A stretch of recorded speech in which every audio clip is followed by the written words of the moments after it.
Hi, and welcome back to the English Reading and Writing Fundamentals course. Today, we're going to be diving in to analyze an ACT. We're actually going to be looking at Form C01, which is the July ACT test. And ideally, what I would like for you to do, this test can be found in your English Fundamentals course folder and also in your supplementals folder and throughout the internet.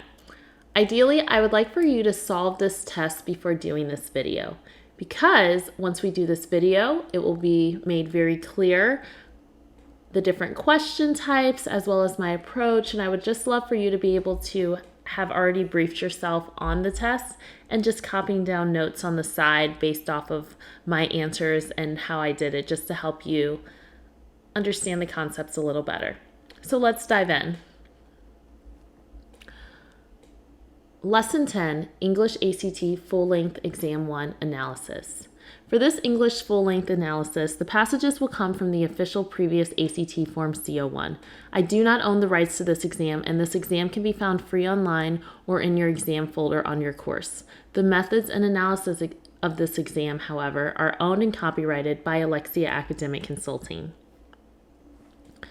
Okay, so I'm just going to read this as if this was myself taking the test, because whenever I solve an English section of either an ACT or an SAT, I actually can solve everything in under 15 minutes with barely even reading the passage. Today I'm going to go a little slower on this practice test just so that you guys can have a full understanding of everything. Okay, so question 1. Mouth music. For this one, this would be one that I would actually revisit the passage on and just try to see what makes the most sense in the context of the sentence. So the first sentence says, mouth music is the name given in English to the many ways by imitating the sounds of musical instruments with the human voice. So we don't imitate by ways. We are imitating of something. So that's why I went with of. If I reread it in the sentence, it would say, mouth music is the name given in English to the many ways of imitating the sounds of musical instruments with the human voice. Another indicator here is going to be that word of further down the sentence, because we're talking about ways of imitating sounds of musical instruments. So this actually is a parallel structure type of question. Question 2, subject-verb agreement. I instantly can tell because I see is, was. And if you reflect on our subject-verb agreement chapter, or even in the question types chapter in the previous chapter, you'll see that the main words you want to pay attention to readily identify this question is, are, was, were. Now, if your subject is singular and in the present tense, you will use the word is. If your subject is plural and in the present tense, you will use the word are. If your subject is singular and in the past tense, you'll use the word was. And if your subject is plural and in the past tense, you'll use the word were. So what you want to get in the habit of is you don't want to just always look at your answers from A, B, C, D and going down. You want to try to instantly pick the right answer before looking at the rest and trying to confirm it in the sentence. So the first thing you do with this type of question, since it's a subject-verb agreement question, is you want to identify if your subject is singular or plural. When I read this sentence, as you can see, I have highlighted our subject here. Our subject is going to be genre. Genre is singular. Now I'm going to read the entire sentence to see, is my sentence in past tense or is my sentence in present tense? And that will determine if I'm using was or is, because I know that was and is are both going to be words that refer to singular subjects. One is just past tense, which is the was, and the is present tense.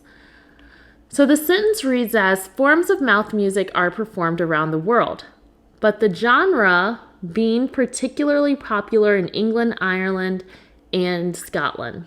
So first things first, I see that I have the word are in this sentence. The word are indicates that our sentence is in present tense. We don't really have any past tense verbs. We do have the word performed, and you're probably thinking, oh, that's past tense, so we're in past tense. However, we're talking about that they performed different types of music in the present tense. We're having this conversation right now. It's kind of like if you are talking to your friend about the new Chris Rock special that is coming on Netflix tonight. You might say, or not tonight, last night. You might say, did you watch how Chris Rock performed last night? So yes, he performed in the past, but our conversation is in the present. So always focus on when your conversation is. So now, because of all this information, my subject is singular and it's in the present tense. So I know that my answer is H, which is. I can reread all this in the sentence just to check myself to make sure it makes sense. And the sentence would read as, forms of mouth music are performed around the world, but the genre is particularly popular in England, Ireland, and Scotland. That makes sense. So H is my answer. Okay, question 3. This is a concise writing style question. The way how I know that this is a concisity question is because the moral of the answer choices are essentially the same. However, they are kind of changing the words around or making certain phrases wordier that can be summed up in one word. So I'm going to try to find the most concise way to say everything. The underlined portion reads as, first class and the words take a back seat. So when I read that underlined portion, I'm assuming something is really great, really decadent, and the other stuff just isn't important. Like this is more important than, the sounds are more important than everything else. But it seems a little weird because words take a backseat, and when we read it as is, we can just feel like, oh, I think we can make this a little more concise. So reading answer choice B, it has the phrase more important. And then the phrase a bigger deal in answer choice C also means the same thing as more important, except it adds on an extra word. And then the phrase way more vital. Again, this means the exact same thing as more important, except it's adding on an extra word. So I'm going to choose B as my answer because it's most concise, it gets our point across in as few words as possible, and it doesn't sound as awkward. When I read it in the sentence would read as, Celtic mouth music exists to accompany dancing. So the rhythms and sounds are more important than the lyrics, and that makes sense. Okay, let's take a look at question 4. So question 4, instantly I can identify this question type as a non-essential versus essential question.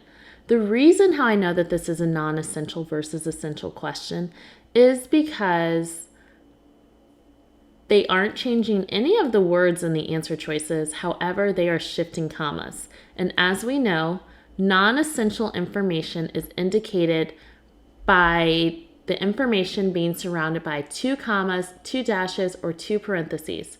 And this information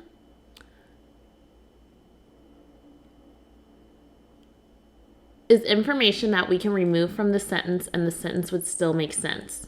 Whereas essential information, we cannot remove it from the sentence because it would not make sense to us. So what I like to do when I approach this question is I try to read it without the section that's surrounded by commas to see if it still makes sense. And if it does, then I choose that as my answer. So here our answer is H. Because the phrase called vocables needs to be surrounded by commas since it is redundant. You're probably wondering, I don't see vocables anywhere above this.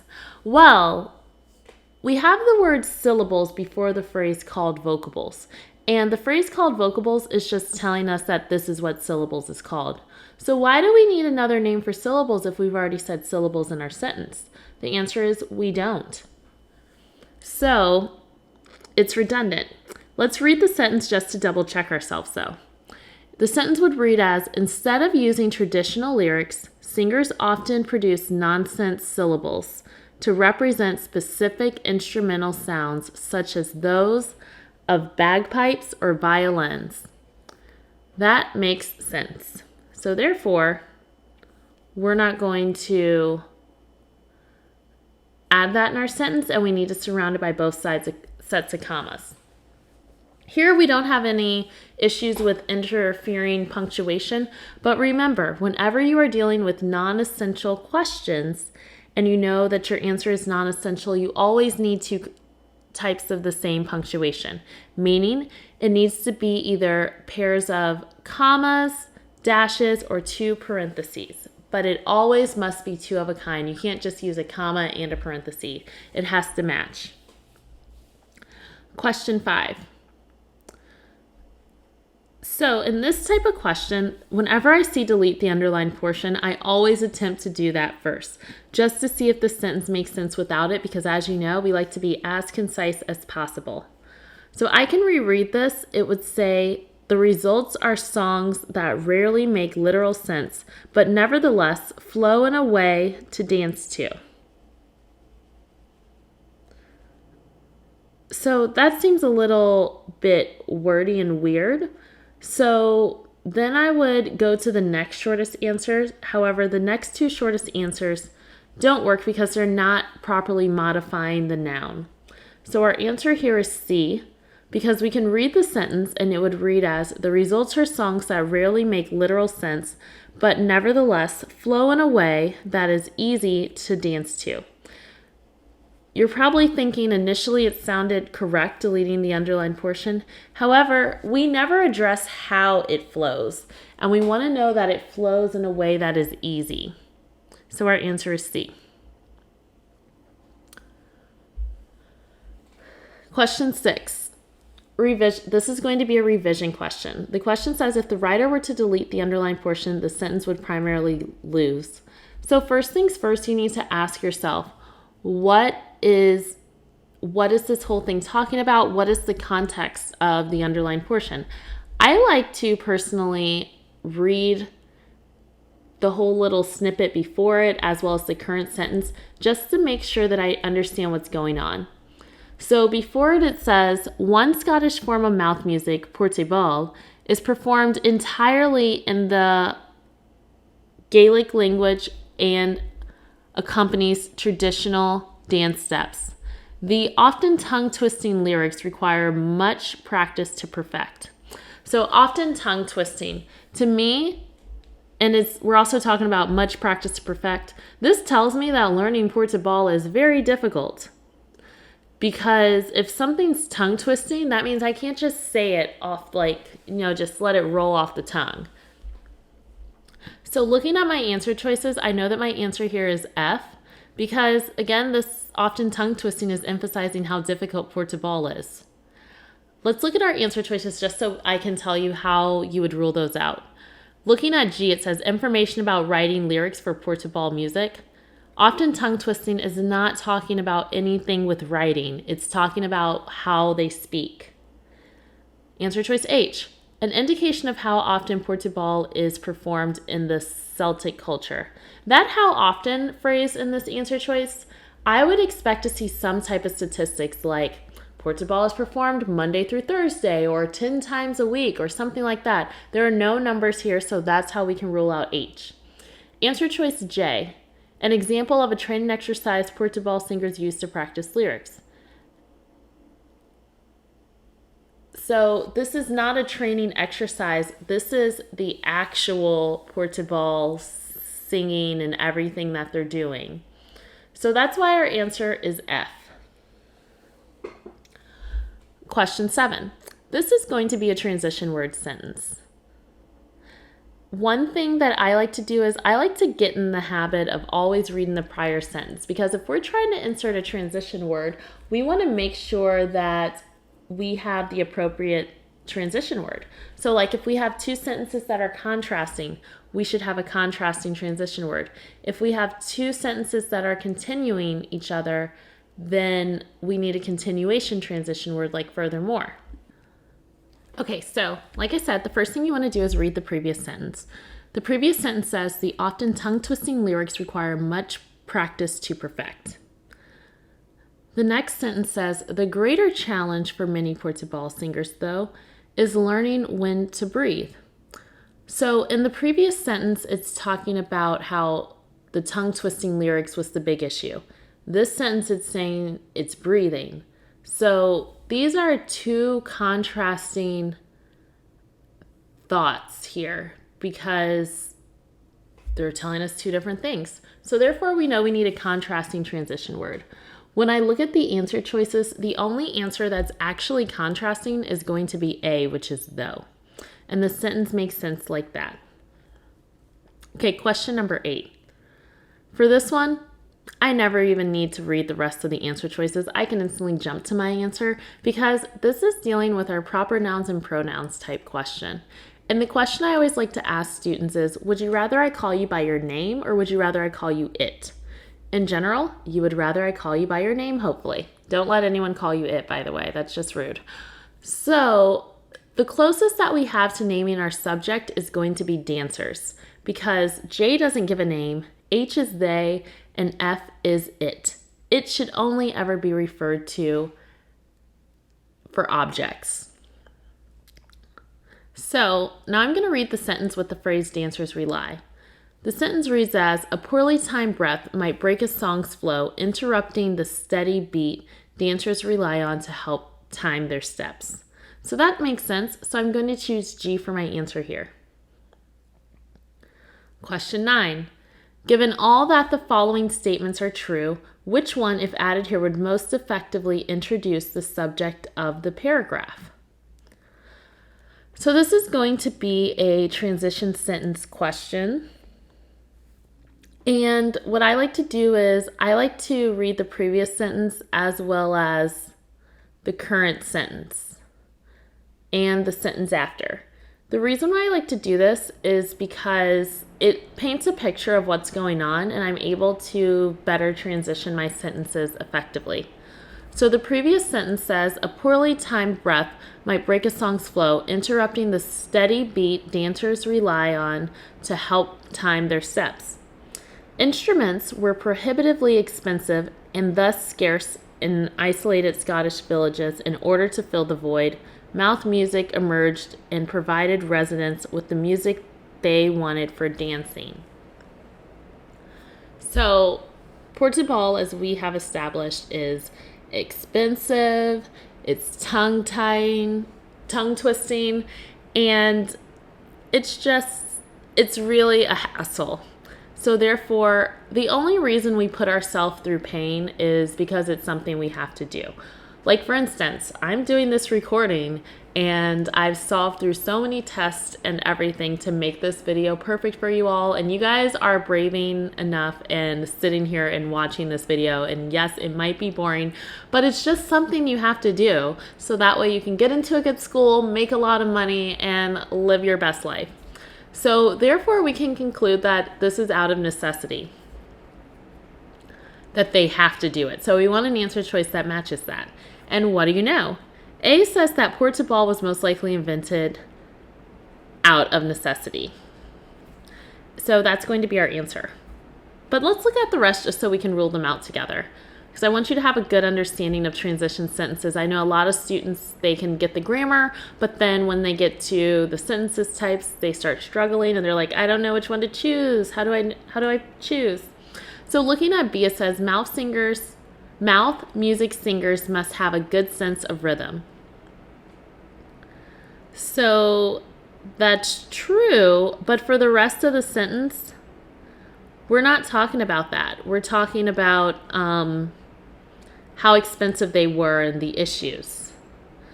Answer choice C. Celtic mouth music, including portable, has influenced jazz seat singing.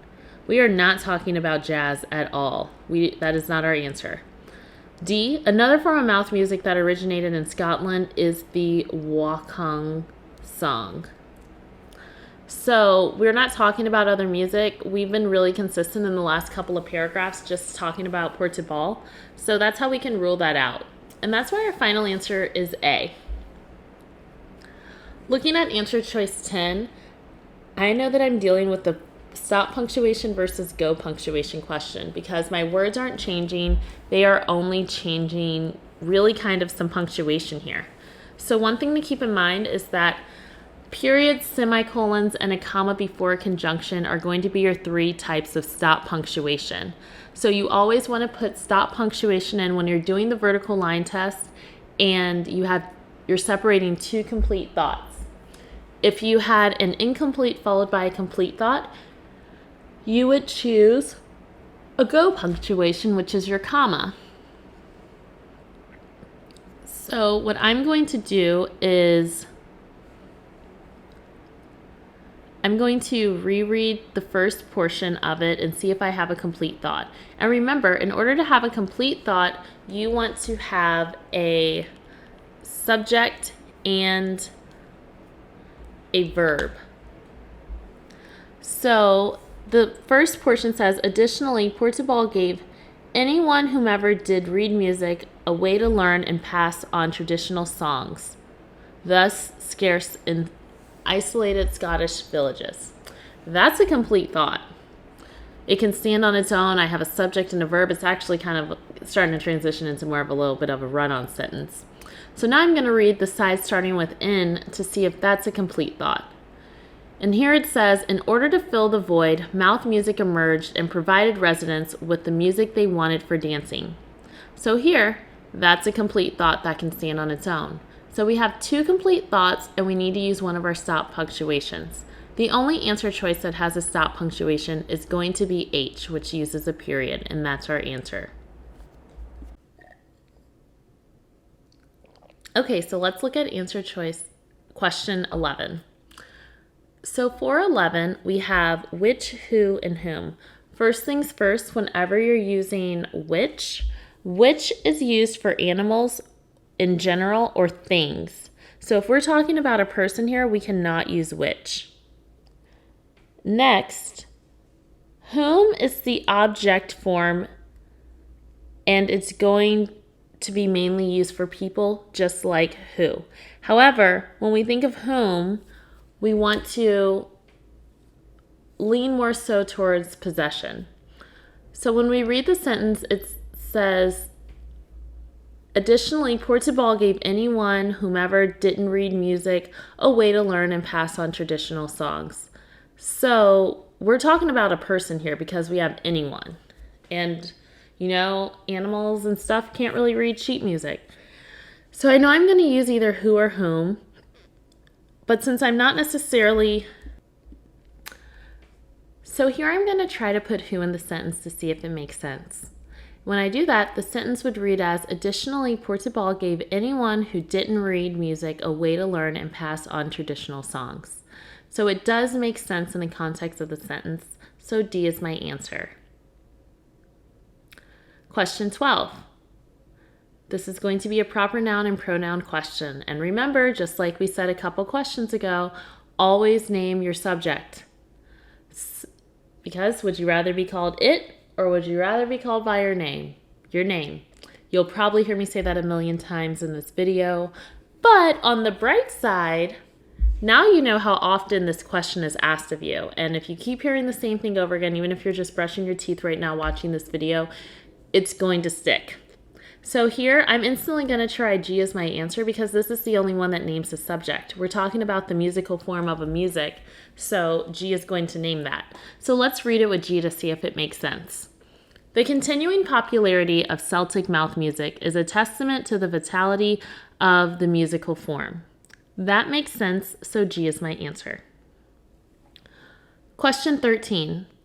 This is going to be a concise writing style question. I know this because we're using all the same words. They're just trying to maneuver them around. They're trying to delete some. And there's no punctuation changes here. So when you are approaching these concise writing questions, the biggest thing that I need you to get in the habit of doing is trying to arrange your words in a way that it sounds like an order of events. So like for instance, our answer here is B. B says exposing audiences worldwide to Celtic mouth music. So you would expose the music to your audience. You wouldn't have your audience first before you're giving anything to them. So that's why B works. And when we read it in the sentence reads as, in the 1990s, groups like Mouth Music from Scotland and the Cranberries from Ireland rose to fame, exposing audiences worldwide to Celtic mouth music. The other ones are too wordy. D also would change the meaning of the sentence because it talks about the world before it talks about the audience and what the audience was exposed to. Question 14, another concisity question. So I always try to have the shortest answer choice first to see if that makes sense. When I read it with the shortest answer choice, it says, the band's celebrity endures as they combine traditional mouth music with modern rhythms. So endures makes sense, and I'm going to choose that as my answer. When you see the other answer choices, like continually survives, that's a long way to say endures. Stay sticking around, again, endures. Still remains and carries on, endures. So that's why J is our answer. Question 15. Given that all the choices are accurate, which one most effectively expresses the idea that the bands incorporate both classical Celtic music and current influences into their music? So we want an answer choice that's going to bring up the classics and the current in the sentence. So as written, it says combine traditional mouth music with modern rhythms. So that's telling me it's combining everything that's been a tradition since this music has started with what's modern that they're doing. So that actually satisfies our answer, and that is our answer. With D, it says sing and dance on stage. They sung and danced in the past and they're doing it now, so that's not specific enough for what we're looking for. C says put on concerts around the world. Again, concerts have been around then and they're around now. That's not a distinction with then and now. So not specific enough. B, continue to produce new music and release new albums. That has nothing acknowledging the past. So that's how we can conclude our answer is A. You're doing great so far. I know this passage was a doozy, but why don't you take a minute to learn from your mistakes, pause this video, and attempt to do passage 2 again based off the rules that you just learned in passage 1. Okay, let's take a look at passage 2. Question 16. Instantly looking at this, I know that I'm dealing with non-essential versus essential type of question. The reason why is because the words don't change. All that is changing is the punctuation. And from a glance, I can see that they're trying to make the phrase called the Garamantes non-essential. So, if I read the sentence without the phrase called the Garamantes, it would read as, more than 2,000 years ago, a people, the Romans, created a complex civilization in one of the world's driest places, the Sahara Desert. That does not make sense, so I know I need the phrase called the Garamantes. Also, without even removing it from the sentence, we know that we need this because this is our first sentence of the paragraph, and there is nowhere else stated above this that the Romans were called the Garamantes.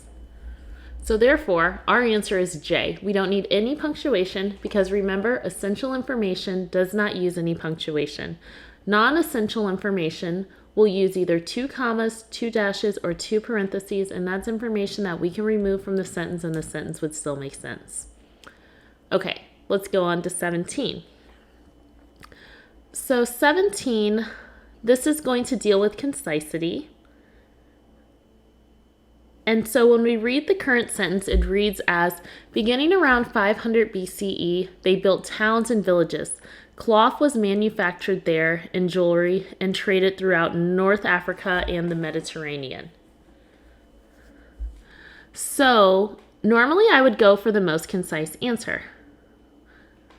So if I were to do that, it would say beginning around 500 BCE, they built towns and villages, cloth and jewelry, and traded through North Africa and the Mediterranean.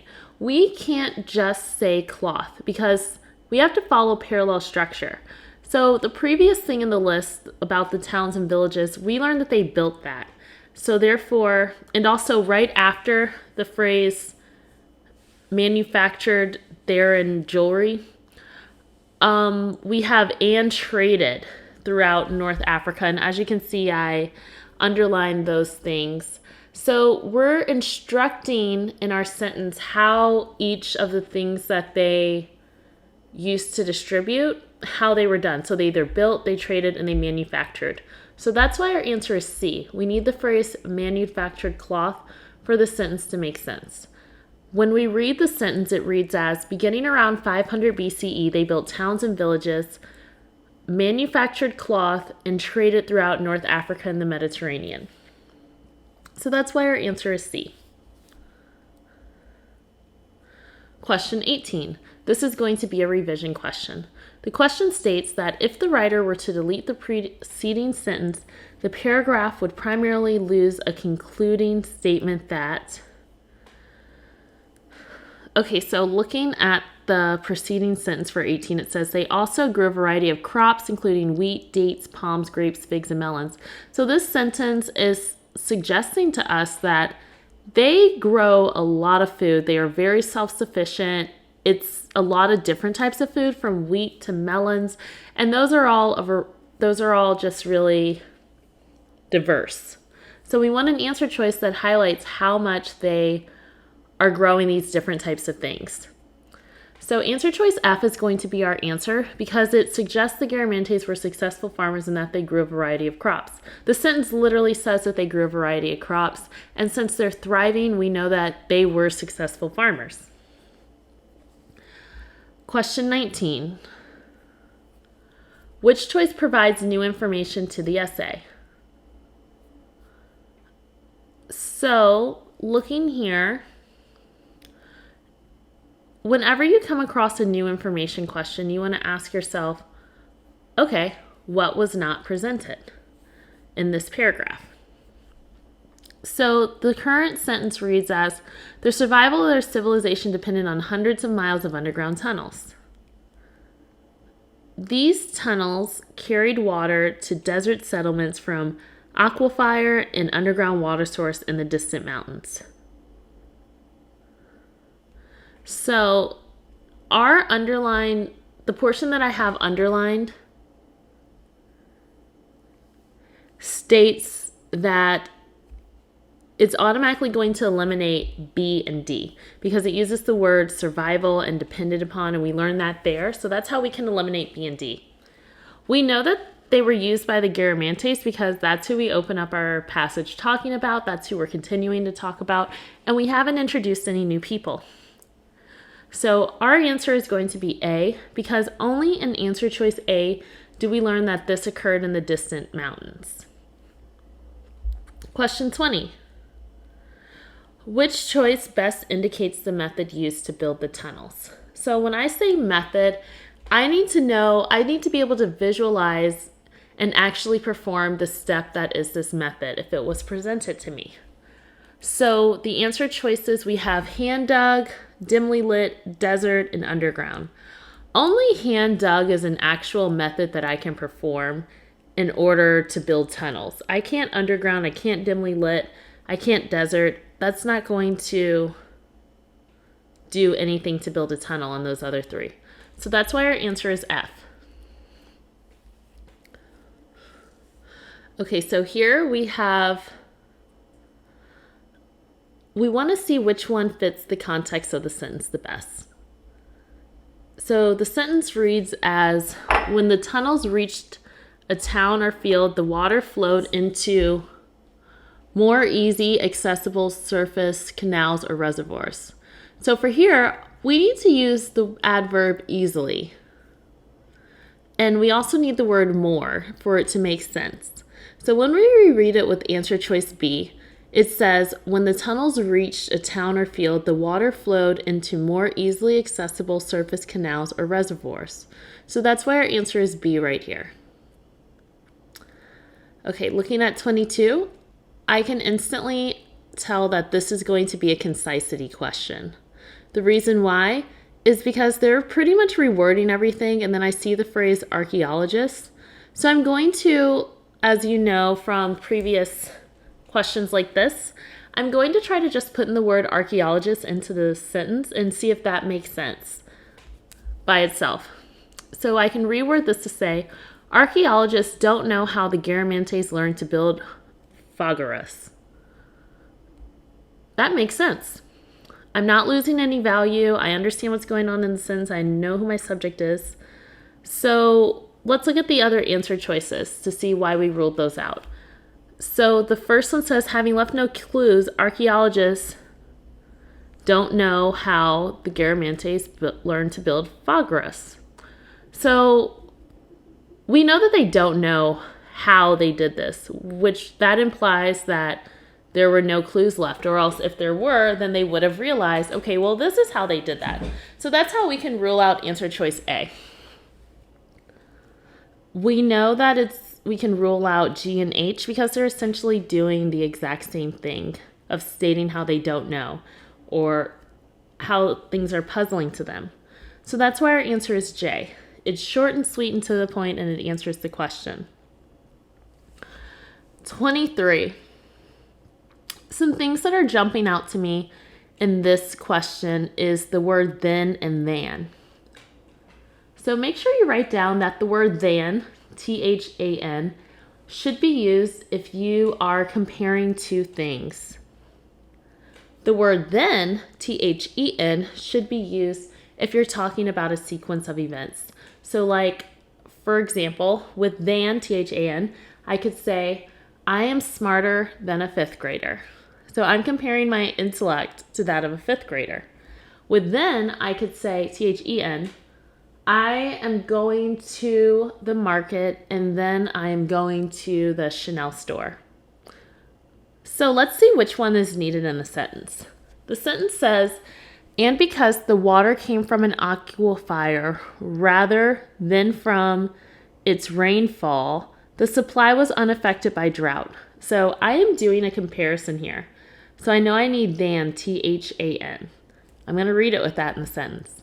And because the water came from an aquifer rather than from its rainfall, the supply was unaffected by drought. So that's how I know that B is going to be my answer for this one.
Okay, so with question 25, we see that we're dealing with the transition word question.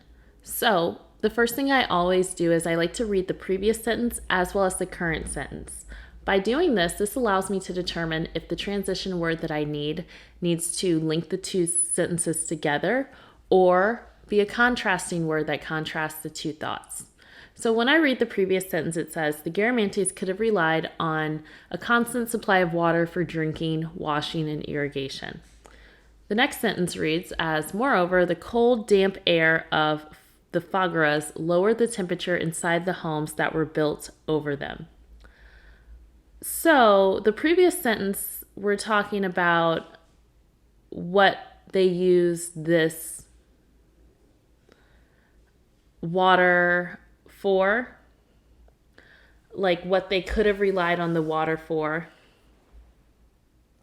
But the next sentence is talking about, okay, instead of just using it for this, we also used it to help lower the temperature of the homes. So therefore, we're having a continuation, and we need to use the word moreover because the other transition words are contrasting. Question 26. This is going to be a concise writing style question. Whenever I come across an answer choice that has in it delete the underlined portion, I always like to attempt to do that first to see if the sentence reads clearly without it. So when I read this, it would read as, the Garamantes thrived until about 500 CE when some archaeologists believed they began to deplete the aquifer. So that can stand as its own. I have a noun, I have a verb, an adjective, and I'm not losing any key details by just eliminating that word who. So therefore, my answer is J. Number 27, this is also going to be a concise writing style question. So for this one, I'm going to attempt to read it as written to see if that makes sense, primarily because that's the only answer choice that is the shortest. And yes, I see that we have one word answer choices for C and D. However, if we are doing a comparison in this passage for this particular question, then we want to choose the answer that would be a comparison. So let's see if we're comparing, and if we are, it would have to be A. If we're not, then we'll hop over to one of the other transition words. So the sentence reads as the Fagaras supplied less and less water, the Garamantes population declined. Their civilization eventually collapsed. So, as makes sense here, especially since in the previous sentence we were talking about how they are depleting the aquifer. So this actually links everything together the best way. Question 28. We are getting lots of concise writing style questions here. So here we see that we want to deal with concise writing style, so we're going to eliminate G. Also, I see that I have a punctuation type question because F has a comma and H has a period and J has nothing. So what I'm going to do is I'm going to do the vertical line test. Remember, the vertical line test is when you imagine that you're drawing an imaginary vertical line through your punctuation. Then what you should do is read both sides of it, and if you have two complete thoughts, then you would use a period or semicolon or a comma before a conjunction because we know that we have 3 types of stop punctuation. If you have an incomplete thought followed by a complete thought, then you would use a comma. If you have a complete thought followed by an incomplete thought, then you would not use any punctuation. So let's take a moment to read the sentence on both sides of the word where that comma is currently placed. So we're going to look at the first side up to the word declined, and then we're going to look at the second side starting with there until the end of the sentence. So the first portion has, as the Fagaras supplied less and less water, the Garamantes population declined. That's a complete thought, and it can stand on its own. The second portion reads, their civilization eventually collapsed. That too has a noun and a verb, so it can stand on its own. So we have 2 complete thoughts, which means that we need to use a stop punctuation, and the only stop punctuation we have in our answer choices is H. So therefore, our answer is H. Okay, question 29. So just like all the other questions on this page of concise writing style, we again have a concise writing style question. So I'm going to read it without the underlined portion to see if it makes sense. The sentence reads as, the stone mounds that mark their ventilation shafts are still visible in what is now southwestern Libya. That makes sense. Also, one thing to note is that in this sentence, we already have the phrase still visible. So we don't want to be redundant. So when I say redundant, I mean you don't want to repeat yourself. What you're stating in this underlined portion should not have already been stated in the paragraph, and especially it should not be in the same sentence. So therefore, we can delete it, and our answer is D. Question 30. This is going to be a main idea and purpose question. For these questions, I do like to occasionally glance back at the passage. The good thing about English passages is I feel like the words are pretty spread out, so therefore it's pretty simple to hop back and read the passage in a timely manner. So reading the question, it says, suppose the writer's primary purpose had been to present information about a civilization's efforts to overcome a natural obstacle in order to survive. Would the essay accomplish this purpose? The correct answer is yes, and most specifically, our answer is G. So this whole entire passage, we learn about how the Garamantes were bringing the water to the dry areas and how they essentially helped their people survive. So with these questions, what I think you should always do is ask yourself, what can I prove and what can't I prove? Because there's going to be 3 things you can't prove because they won't actually be in the passage. So therefore, that's a good way to eliminate them. And just think about the big picture. What was my takeaway message? If I could only say one sentence to sum up this whole passage, what would that sentence be? And then most often, that's going to be your primary purpose. Okay. Let's move on to passage 3. What better way to start this passage than with a concisity question? By now, you guys are probably so tired of hearing me talk about concisity questions, but do you see how it's so abundant all over your test? And if you just pay attention to I believe it's lesson 10, where I broke down the question types, it's going to dramatically change your life and your testing. Well, maybe not your life. Well, technically it will change your life because you'll get into your dream school. But anyways, before I go on a tangent, let's get back to question 31. So question 31, delete the underlined portion. Remember I said we always attempt to do this first. So I'm going to delete that and read it without it. And it would read as, at the Ice Cube Neutrino Observatory in Antarctica, 86 cables descend 2,500 meters into the glacial terrain. That makes sense. So we can delete it. Another indicator that you know that you can delete it is, again, we don't like being redundant. We see the word descend in this sentence already, and that means to go down. So therefore, we've already stated we're going down. We don't need to say it again in the underlined portion. So your answer is D for 31. Question 32. This is going to be a punctuation question. So I see I'm dealing with a comma, multiple commas, a colon, and a semicolon. So I know that the commas in answer choice F is trying to insinuate we have non-essential information. The comma for G is probably separating an incomplete from a complete thought. And then the colon should be used to separate 2 complete ideas that are closely related, and the semicolon would also separate 2 complete ideas.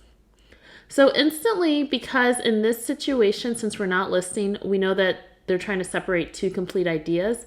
So with H and J, so therefore I know that H and J essentially are saying the same things right here, and we can eliminate them because neither H nor J, with how they're being positioned, are way any differently. They're both equally the same type of stop punctuation here. So now my focus is going to be on F and G. So I'm going to attempt to read the phrase without which are programmed, because that's what it's implying is my non-essential information. So if I were to read this sentence, it would read as, each cable is equipped with 60 digital optical modules, DOMs, to detect a faint blue flash known as Cherenkov radiation. So it's actually essential for us to know that they are programmed to do this, because it's not directly stated that this always occurs in the 60 digital optical modules. We need to know, because like the modules don't always behave like this. So it's important for us to know that they program them to do this particular thing. So that's why our answer is G. We don't need offsetting commas here. Okay, let's go on to question 33. So here, this is going to be a non-essential versus essential information type of question. One thing that instantly jumps out to me, because with non-essential versus essential information, we know we can do 2 dashes, 2 commas, or 2 parentheses. They just always have to be 2 of a kind. But in this particular sentence, as you can see I have highlighted, there's another dash in the sentence. So that's implying that normally we need 2 dashes to offset non-essential. So I'm going to try to read the sentence without the portion that is from A to energy after radiation, because that's where it's proposing we put a dash at, to see if the sentence makes sense without it. So when I read it without this portion, the sentence would read as, this radiation emitted when subatomic particles called neutrinos collide with electrons in the molecules of ice. So that makes sense, because the portion that's being offset by dashes just says a veritable shock wave of photonic energy.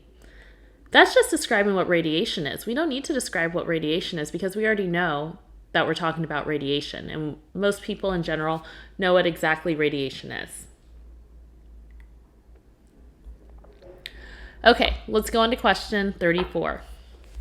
This is going to be a main idea question, and the question reads as, if the writer were to delete the underlined portion, the essay would primarily lose information that. So in this situation, you want to ask yourself, what is the purpose of this underlined portion? What is this underlined portion telling me? What would I lose if it was not present? So the underlined portion says 50 trillion neutrinos pass through your body every second. So for me, that's a stat, and the fact that it says 50 trillion neutrinos, they're trying to emphasize the magnitude of how many neutrinos are going through your body, because that's such a high number. I personally can't count that high. Well, I probably could, but I don't got time to count that high. So that's a giant number. So we want to find an answer choice that's describing how it emphasizes the magnitude of the situation. And that's actually going to match with J, which J says it emphasizes how numerous neutrinos are. The word numerous means that there's lots of them, and we know there's 50 trillion, which is a lot. Okay, question 35. This is going to be a transition word sentence, and as you know, the first thing with transition word questions is we always read the previous sentence and then the current sentence in order to determine, are we contrasting, are we continuing, are we giving a fact, what are we doing here? So I'm going to read that. The previous sentence says, neutrinos are rarely affected by matter or electromagnetic fields. The next sentence says, for this purpose, many neutrinos have been traveling through space unimpeded for billions of years. So that right there, we know that they are rarely affected by fields. And so we need the phrase in fact here, because now we're giving a fact like, hey, they're not affected by fields, and they've just been traveling everywhere unaffected. So that's why our answer is D for this one.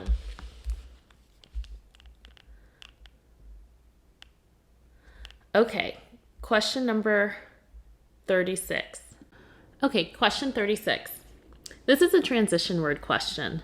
This one's pretty simple Because one thing to keep in mind, and we learned this in lesson 10, is that whenever you have a transition word in the middle of a sentence, you always want to put 2 commas surrounding it.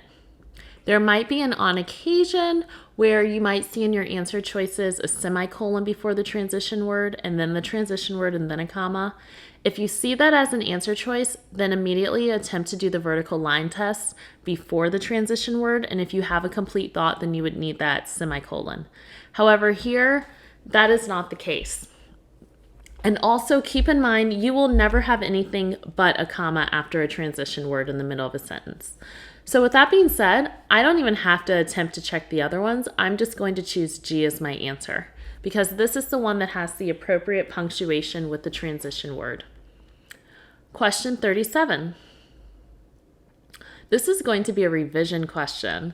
So the question says, at this point, the writer is considering adding the following true sentence. In 1956, during the Cowan-Rains neutrino equipment, a neutrino was detected for the first time. So it wants to know, should the writer make this addition? And they're trying to put it where 37 is. So in this situation, read the previous sentence and read the next sentence. The previous sentence says, on some occasions, however, neutrinos do collide with other particles.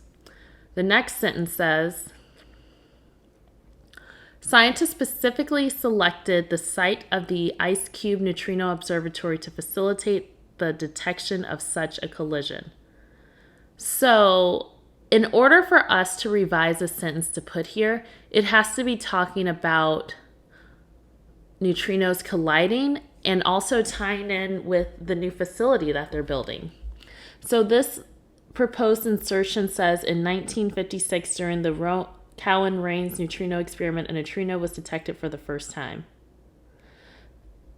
This is actually really unnecessary to put here because the only reason why they built this observatory was to try to detect collisions because they know that the collisions were occurring. So therefore, saying that this was the first collision is placing the events out of order. So we instantly know we're going to have a no. Also, this has nothing to do with talking about the experiments that they're trying to conduct. So therefore, our answer is C. Question 38. This is a punctuation question. In my answers, I see I have F with no punctuation. I have G with a comma before a conjunction. I have H with a period. And I have J with a semicolon, and the words aren't changing in any of the answer choices, except we add that and, but we know that we have it with a comma. So in this situation, you don't even need to attempt answer choices G through J because they're all going to be wrong. We know that we have 3 stop punctuations. Our 3 stop punctuations, you know what, you might as well just pause this video, try to say them to yourself, and then unpause to check yourself if you're right. Okay, our 3 stop punctuations are a period, a semicolon, and a comma before a conjunction. So whenever we have 3 of a kind, we know that we got to choose the odd man out here. And so our odd man out is going to be F in this scenario. Okay, question number 39. So first of all, this is dealing with possessives. So you want to ask yourself, in this situation, who's my subject? And also, instantly, you should eliminate D. D is not a real word. If ever you choose ITS apostrophe, I will haunt you in your sleep. That will never be your answer. That is not plural possessive. That is nothing. Never choose it. ITS, now that's possessive of an object. And then there, THEIR, that's going to be showing plural possession. And then the underlined portion, which is IT apostrophe S, that means it is. So we have to start by identifying our subject. And we're going to backtrack. We're going to read our sentence with the contraction in its long form to see if it makes sense. Our sentence would say, not only is the Antarctic subterranean ice exceptionally clear, it is also less pressurized due to it is sub-zero altitude. It is does not make sense. So we're going to eliminate A. We've already eliminated D. Our subject is the Antarctic subterranean ice, which is singular, and we're talking about its sub-zero altitude. So therefore, we have singular possessive of an object, and that's going to match with C.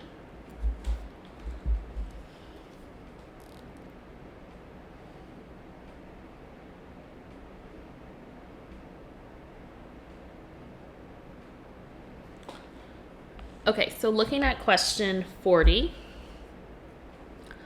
So this is going to be a subject-verb agreement question, which I go through very in-depth in the subject-verb agreement chapter, as well as in lesson 10, I give you guys a little table.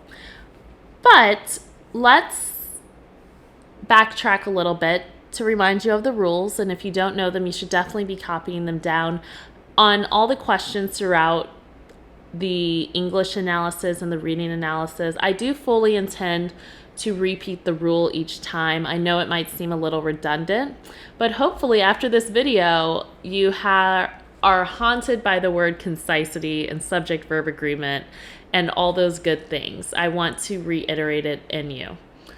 Okay, so looking at question 40, this, as we know, whenever we have the subject-verb agreement questions, they're going to hit us with words like is, are, was, were. Those are the four main ones. Now, to review, we know that the word is used for singular subjects in the present tense. The word are is used for plural subjects in the present tense. The word was is used for singular subjects in the past tense. And the word were is used for plural subjects in the past tense. So based off this information, I know that my subject is origin, which is singular. I also see words like here and analyzing to indicate that my sentence is currently in the present tense. So I have singular, present, and with that being said, we always choose the word is. So that's why our answer is F right here. Question 41. Which of the following true sentences best introduces the main idea of the paragraph? So this whole next paragraph, we're talking about the origins of neutrinos. And so our sentence opens up saying, determining neutrinos' origins could provide scientists with new insights into the universe. Our answer is actually going to be A, because for the rest of this paragraph, we end up talking about what the neutrinos are doing, their origins, and all the benefits and things that we learned about outer space because of them. So our answer is A. And again, when approaching those main idea questions, remember to always choose your big picture idea answers. Okay, question 42. This is going to be a punctuation question. I can instantly tell because my words aren't changing, and I see that I have answer choices that have commas, some that have periods, etc. When dealing with punctuation questions, we always want to do the vertical line test. So we're going to imagine that we're drawing an imaginary vertical line through that period in the underlined portion. And I'm going to read both sides of the sentence to see if they can stand alone. The first portion to the left of the period says, for instance, some neutrinos are produced during supernovae, the collapsing of stars. That has a subject and a verb, and it can stand alone. Now, looking at the right, it says the origins of these neutrinos could give us opulent information about how, when, and why stars collapse. That can stand on its own as its own sentence. So therefore, with that being said, we have two complete thoughts, and when we have two complete thoughts, we need to use one of our three stop punctuations. Our three stop punctuations are going to be a period, a semicolon, and a comma before a conjunction. We only have the period present here, so that's how I know that my answer is F. Question 43. This is a vocabulary question. Oftentimes I see students instantly try to choose the answer choice that is a synonym to the current vocab word. Never. ever, ever in your whole life do that, because most often the synonyms are wrong. And what you want is to put the words in the context of the sentence to see what is actually going on. So if we read the sentence, let's read the sentence without the vocab word, because I like to read it without the vocab word so it's not distracting, and I like to really analyze the scenario. So this sentence would read as, the origins of these neutrinos could give us blank information about how, when, and why stars collapse. So stars collapsing is a pretty big deal, because if a star collapses, what if it collapses and hits Earth and then we all go extinct? So it's a big deal. And so it's really important for us to understand the origin of these neutrinos. So therefore, since I know that it's important, the word opulent, upscale, and lavish, those words are like luxury words to me that just shows like glamour, richness, niceness. And that's not what we're looking for here. We want a word that conveys the importance of the situation. And that word is going to be B, because invaluable information is very important information. Question 44.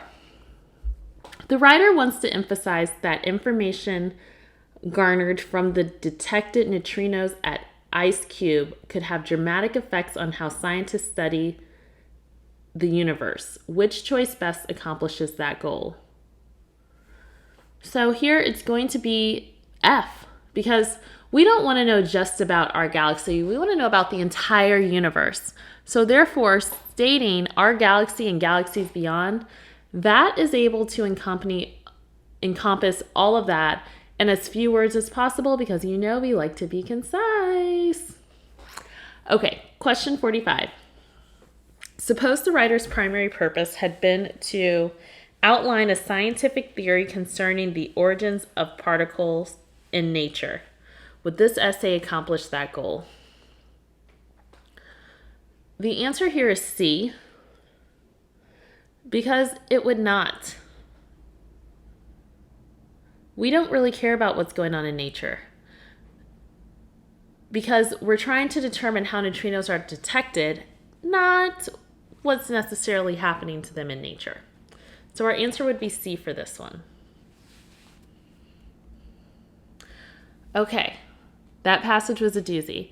Why don't you take a minute to collect your thoughts, review your notes. Again, with these courses, my goal is for you to learn. It's a marathon, not a sprint. So don't try to rush through the material. So far, we've gone through three passages together. I would love for you to pause this video, maybe come back to it in a couple days, and instead make note cards from some of how you are doing some of the English, or memorize the rules, review your work, and then really give these last two passages your all.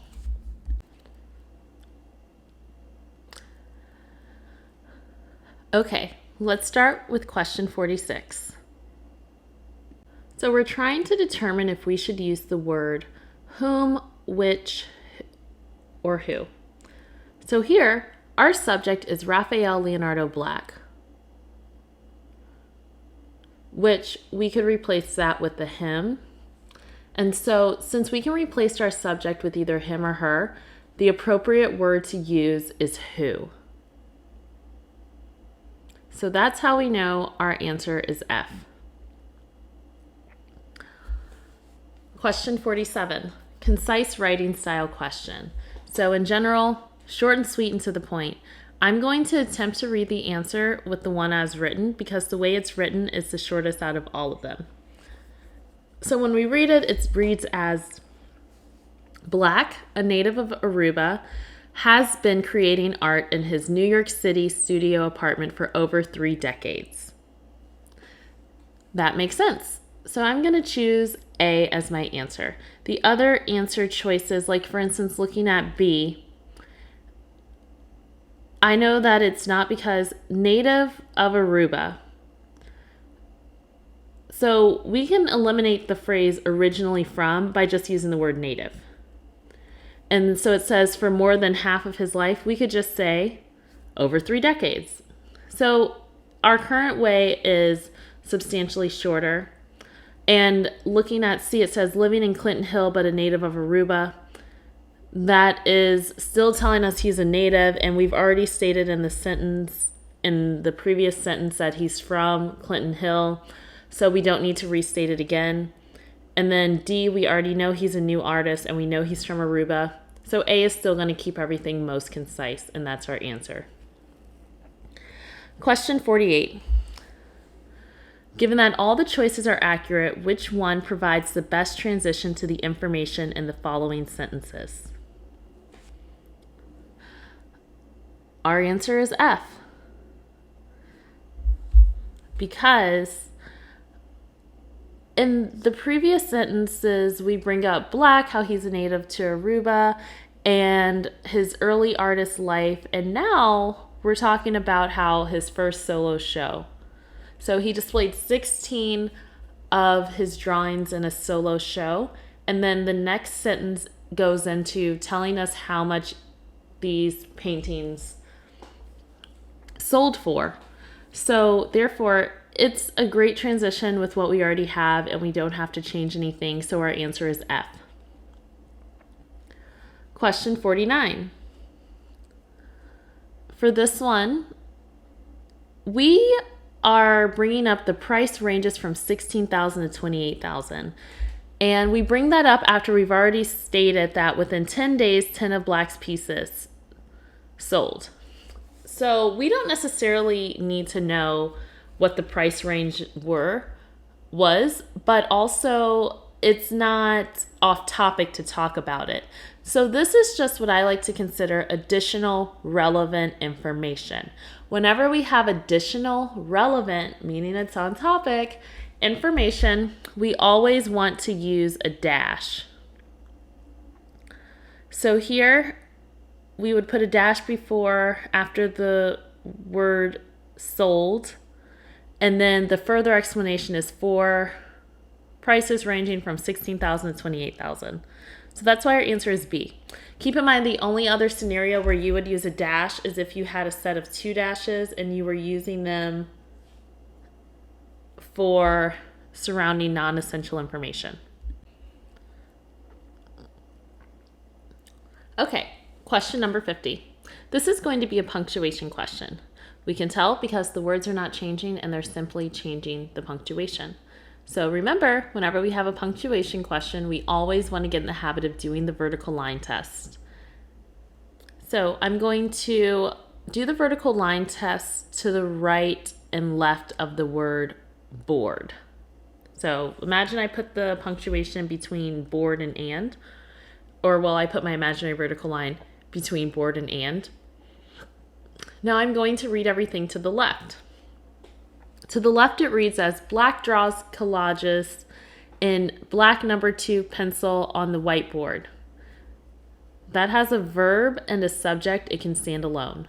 The next half of the sentence reads as they are packed with depictions in the form of drawings of ancient myths, historical events, and popular culture. That has a subject and a verb and can stand alone. So we have 2 complete thoughts, so therefore we need to use our period for one of our 3 stop punctuations we can use here. And our answer is G. Question 51. Concisity question. So I'm instantly going to attempt to put D in the question to see if it makes sense. So when I read the sentence with D, it would read as Black draws collages in black number 2 pencil on whiteboard. They're packed with depictions of ancient myths, historical events, and popular cultures. Our answer is D. It makes sense in the most concise fashion. If you were still a little confused and you didn't want to jump to D, you can rule out A, B, and C because, for instance, A, we already know that with A and B and C, we already know that he's drawing because the sentence earlier in the sentence says that he uses a number 2 pencil on whiteboard to draw this. So we don't have to restate anything in terms of him drawing because we've already stated in the sentence he's drawing. So that's how you can also eliminate A, B, and C and just go straight to D. Question 52 is dealing with essential versus non-essential information. I can tell this because I am not changing any of the words in the answer choices. They are only shifting around double sets of commas. So first things first, let's try to read the sentence without the phrase painter Wilhelm Fredi. So if we were to read it without, it would read as, it features a representation of a British psychedelic poster, a portrayal of Danish surrealist painter at work, and a tiny figure of Los Angeles architect Simon Rodia. So I don't know who I'm talking about, especially since I'm saying it is how I open my sentence. So it tells me nothing. So we have not also presented the name Wilhelm Fredi at all in this passage. So therefore it is essential, at least the first time you present it. So since I have essential information, I'm not going to put any punctuation, and my answer would be J. If this was considered non-essential information, then we would need to put 2 commas surrounding Wilhelm Fredi's name. However, we have essential, so our answer is J. Question 53. This is dealing with concise writing style. So I'm going to choose either A or D as my answer to try to start with, but I noticed that I'm dealing with the verb, and A doesn't have a S and D has an S. So what I should do is I should ask myself, what is my subject? Because if my subject is singular, then I'm going to choose the answer with the S. If my subject is plural, then I'm going to choose the answer without the S. So the sentence reads as, I wasn't sure how the drawings in 7 lamps. So here it also says, so detailed that I could see the folds in Rodia's clothing fit together logically. So folds here is our subject. Folds is plural. So I know that my verb cannot have an S attached to it, and my answer is going to be A. Question 54. If the writer were to delete the underlined portion, adjusting the punctuation as needed, the essay would primarily lose A. So again, like in previous passages, we want to read the underlined portion to see what it's telling us. This underlined portion says, but I like that there was so much for me to puzzle over. So we have to ask ourselves, what is this? What is this telling us? So right here, this little sentence is telling me that whoever is the subject of the sentence, they enjoyed having work to do. They enjoyed having just so much to keep them distracted and busy and in their head with what they were looking at the task at hand. So with that being said, our answer is G, because G says a detail indicating that the narrator appreciated Black's collage, even though he or she might not have understood its overall intent. So that sums up exactly what we were saying, because we know that they were just trying to look to see, okay, I need to choose the answer that's going to match with me trying to puzzle over, me trying to figure this out. It's a lot to take in. So G matches. Okay, question 55. The best placement for the underlined portion would be, for this one, I like to place the events in chronological order to see if they make sense. So D is our answer, and here's why. If we reread the sentence with in May coming after stir, it would say, maybe this complexity helps explain why Black's work created such a stir in May. That makes sense. And everything, the complexity came first, and it was dealing with Black's work, and then after the complex issue, it caused a stir, and this stir just so happened to be in May. So that's how this places everything in proper chronological order. We could not start off saying the sentence in May, because it would read as in May, maybe this complexity. So again, we hadn't already addressed a complexity in the sentence yet. So we need to open up addressing that before we get into dates or anything that happened as an aftermath of this complexity, because it comes after. Question 56. The writer wants to clearly establish that the newspaper article claims Black is unmoved by the sudden interest in his art. Which choice best accomplishes that goal? Here, our main idea in our answer is going to be J, because it says that he observes the sudden interest in his drawings.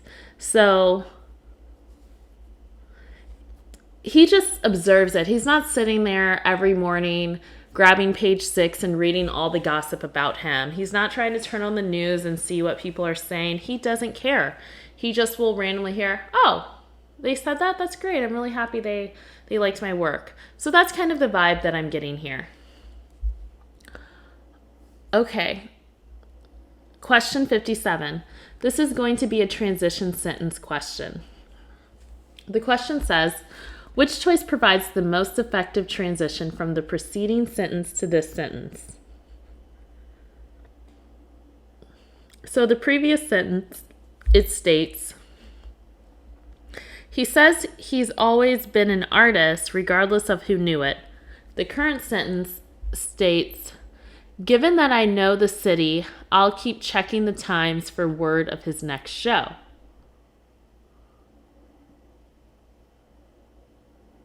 So, we don't care about the city here. We're talking about Black. And this person wants to see Black. So, we're not going to choose A. Answer choice B says, since I am knowledgeable about art and books.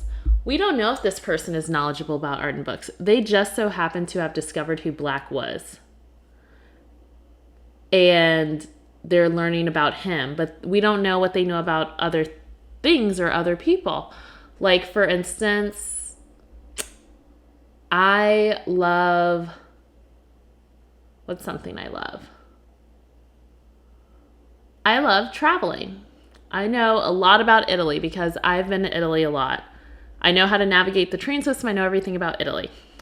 But just because I know how to navigate the Italian trains does not mean that I know how to navigate the trains in Chicago. I am not a train expert. I would suck. I'd probably die.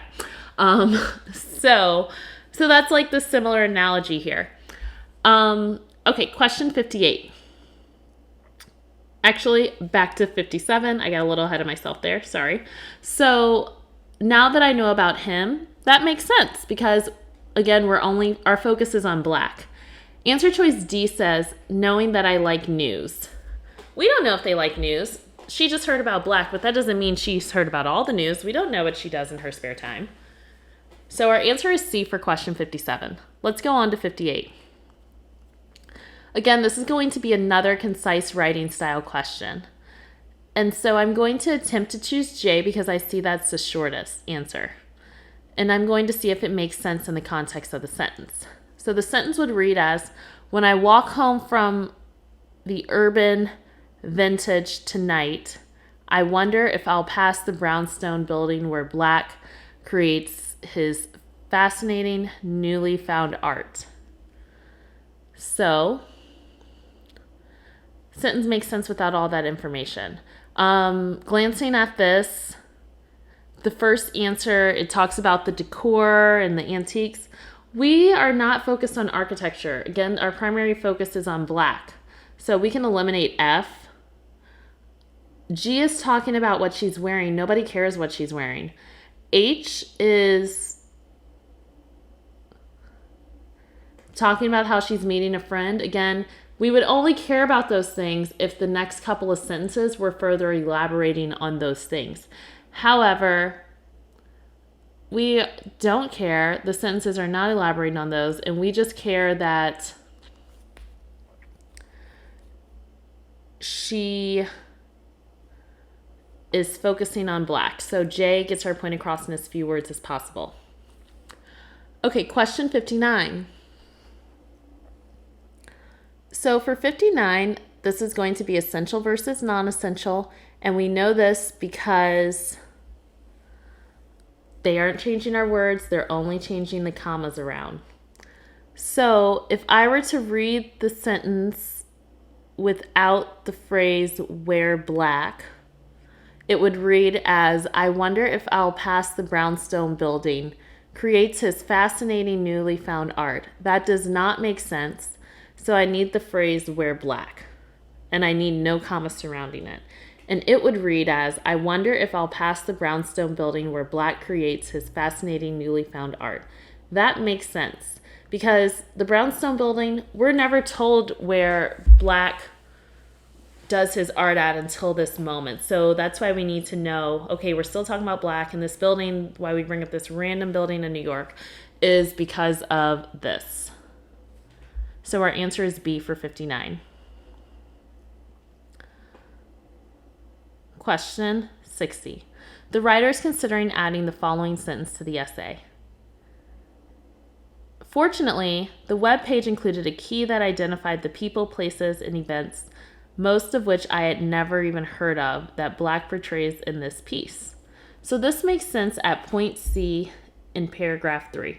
So keep in mind, we're talking about people, places, and events that go in black's artwork. So I'm going to go back to,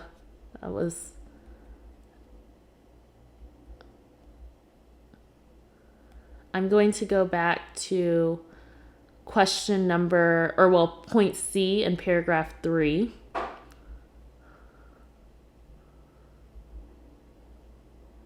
Okay, so right here at point C, we're talking about how they found the collage of 7 lamps in a quick online search, and that it features a British psychedelic poster of the surrealist painter Wilhelm Freddy. So we're talking about the people that are featured in his art. And that's what the sentence wants, so that's why it's going to match with H. Okay, let's take a look at our last passage. Question 61. So this is a punctuation question. I know this because I see dash, comma, semicolon. So to reiterate, a semicolon is going to be used to separate two complete thoughts. A dash would be used to offset non-essential information, or if you're about to give further explanation for what you're currently discussing. A comma is used to separate an incomplete from a complete thought when the complete thought comes second. So here I'm going to do the vertical line test. And I'll put it where the comma is on than in the underlined portion. So when I read the side to the left of the vertical line, it reads as, pigeons have a fairly poor reputation. In many urban areas, they are considered little more than, okay, little more than what? We need to complete our thought, so that's not a complete thought. The rest of the sentence says, rats with wings blamed for spreading disease and despoiling statues. Again, that right there is not a complete thought. It's like, okay, we need to kind of introduce the rats with wings, and we would never open up a sentence with just quotation marks. So therefore, in this situation, I have 2 incomplete thoughts, and therefore I would not put any punctuation. So our answer is D. Question 62. We have another punctuation question. So first things first, we like concisity. So I'm going to attempt, I know my answer must be F or J. However, I need to read both sides of the punctuation to see if I'm dealing with complete or incomplete thoughts. So our punctuation is where the comma and quotation marks is. So we're going to imagine we're drawing that imaginary vertical line. And when we read the first portion, it says, in many urban areas, they are considered a little more than rats with wings. Okay, that can stand alone. That's also, in my opinion, an introductory phrase. The next portion says, blamed for spreading diseases and despoiling statues. So that cannot stand alone. And so therefore, what we need is, we need to use a comma, because we have an introductory phrase, and then the second portion of the sentence is what it's introducing. So our answer for 62 is going to be F. Okay, question 63. This is a transition word question. So with transition word questions, we always want to read the previous question as well as, well, not question, sentence, as well as the current sentence to see which word appropriately links everything. Instantly looking at this, I know I can rule out B and D because they both are continuation words. And I know that C is going to be a contrasting transition word and A would be giving us an example. So let's see the scenario in the reading. The previous sentence says, in many urban areas, they are considered little more than rats with wings, blamed for spreading disease and despoiling statues. And then it goes on to say, for example, one species, the homing pigeon, which is among the best navigators of the natural world. So the previous sentence is talking about how pigeons suck. They're rats with wings, they spread diseases, there's nothing positive. Whereas this next sentence is talking about how pigeons are some of the best navigators in the world and great with directions. So that is a contrasting thought, and we need a contrasting transition word, which is why we are going to choose C, however. Okay, question 64. This is dealing with non-essential versus essential information here. And so we want to ask ourselves, is the phrase, the homing pigeon, essential here? So we can reword this to say, however, one species is among the best navigators of the natural world. So here, we don't need to have the phrase, the homing pigeon. And here's why. We've already specified that it's one species. We know we're still talking about pigeons. And we know that if you're amongst the best navigators of the natural world, that's like giving a stat that can easily be proven and know exactly who you're talking about. It's like if I said the greatest NBA shooter of all time is coming out to dinner with us tonight. That stat is currently LeBron. So I could get away with saying that sentence without having to specifically say LeBron because we know who we're talking about here. So same situation here. So we're going to say that the homing pigeon is non-essential and we're going to put a comma after it. We don't need any additional vocab words because we want everything to be concise. So our answer is H. Question 65. We have there, its, and its. So answer choice A means there as in going to a place. Answer choice B means they are. Answer choice C means it is. And answer choice D is possession of an object that's singular. So I want to read the sentence to see what scenario am I dealing with. So it says, their navigational ability has earned the homely pigeon an undeniable place in history. So first things first, this is possessive because we're talking about their navigational ability. However, pigeons are considered to be animals, and for animals, we'd use the phrase its for singular possessive. So our answer for 65 is going to be D. 66. This one's a weird one because we see the phrase before, earlier, prior, and former. And you're probably thinking all these words sound alike. However, each one has a different tone when it's placed in the sentence. Our sentence reads as former modern technologies like the radio or telephone. Commanders on the battlefield often face challenges in communicating, depending on their location. So former, this is like me saying I'm a former Miss United States, which I am, so look me up.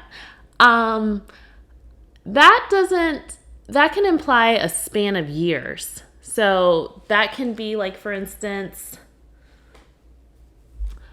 Elizabeth Seyfried is a former Miss United States. She came out when I was in college, which, pardon my age, I remember watching her on TV in like 2012, which is over a decade ago. Time really does fly. But, so that's a broad number of years. Prior implies directly before this event happened And earlier implies this was kind of going on at the same time, but it started briefly earlier. So with how everything is sounding in this sentence, I'm assuming that this happened before, but not like too much in the past, but not instantly just before, which would be just prior. So that's why we want to go with G here, because G gives us the best relative sense of time in terms of the timeline of the sentence. So question 67 says the writer is considering revising the underlined portion of the following, especially across long distances and difficult terrain. Should the writer make this revision? So here, our answer is A. Because yes, we know that these homing pigeons are excellent navigators.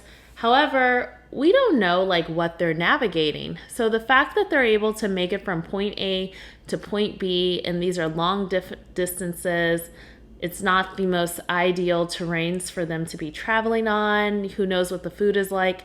I think that this is essential information because it's emphasizing the magnitude of how great these pigeons are. So our answer is A. Question 68. Concisity question. I'm instantly going to attempt to choose J. So here we don't have to focus on tenses because everything is in past tense. So in my mind, I already know that J is going to work, but I'm just going to read it to make sure. So the sentence would read as, and it always returned to its home roost. That makes sense. Our answer is J. Question 69. This is again a concise writing style question. And with this one, we see that they are maneuvering around a lot of words. So when you come across these questions, as stated previously, you want to place the events in chronological order. So Cher Amy is the person here who is our person of interest that is going on these missions. She must come first because you always want to introduce your subject first. So knowing that, we can instantly rule out A, B, and C. You don't have a proper sentence if you're not starting out with your subject. So it makes the most sense to introduce her as Cher Amy flew 12 successful missions. When we reread this sentence, our sentence would read as one of 600 birds used by the U.S. Army Signal Corps in France during World War I, Cher Amy flew 12 successful missions. And we end it there. It makes sense. Question 70. This is a concise writing style question. I'm going to instantly attempt to delete the underlined portion to see if it makes sense. When I read it, the sentence reads as, the men were surrounded by German troops and were rapidly running out of rations. And we just in there. So this underlined portion is saying they were separated from other U.S. forces. If you look at the prior sentence, it says that they became separated from U.S. forces. We've already stated that they were separated, so we do not need to say this a second time, and our answer would be J. Question 71. This is a punctuation question. We know this because our answer choices are not changing words, they're just changing punctuation. So let's reiterate what each punctuation means. You use a comma to separate an incomplete from a complete thought, and the incomplete thought must always come first. You use a semicolon to separate two complete thoughts. You use a normal colon to separate a complete thought before a list, or two complete thoughts closely related. So here in this sentence, a homing pigeon is closely related to what we were already talking about. So therefore, we are going to have B as our answer. 72. This one is just asking us about what in the context of the sentence would make the most sense. So our answer here is going to be H, because if I read the sentence as As it became clear that the Americans were unaware of the 77's whereabouts, the situation grew dire. So H is in the appropriate tense, and it makes the most sense in the context of the sentence. Question 73. This is a punctuation question. So I see I have some commas and then a period at the bottom. One quick thing here is before we get into the vertical line test, we can rule out answer choice C because there's never on a standardized test a comma before the word that or ever a comma after the word that. So keep that piece of information in mind. Now I'm going to read the sentence doing the vertical line test. So I'm going to place my line on where the comma is in the underlined portion. And when I read to the left of that vertical line, it reads as the French military awarded Cher Amy a medal. That can stand alone. The last phrase, the war cross. So that can't stand alone, but in this sentence, we're not dealing with independent versus dependent thoughts the way I initially thought, because when we read this, we further realize, okay, it's not trying to do this. However, this is an introductory phrase here because the French military awarded Cher Amy a medal. That's our introduction. It's introducing, okay, what type of medal? And then we go on to say the war cross.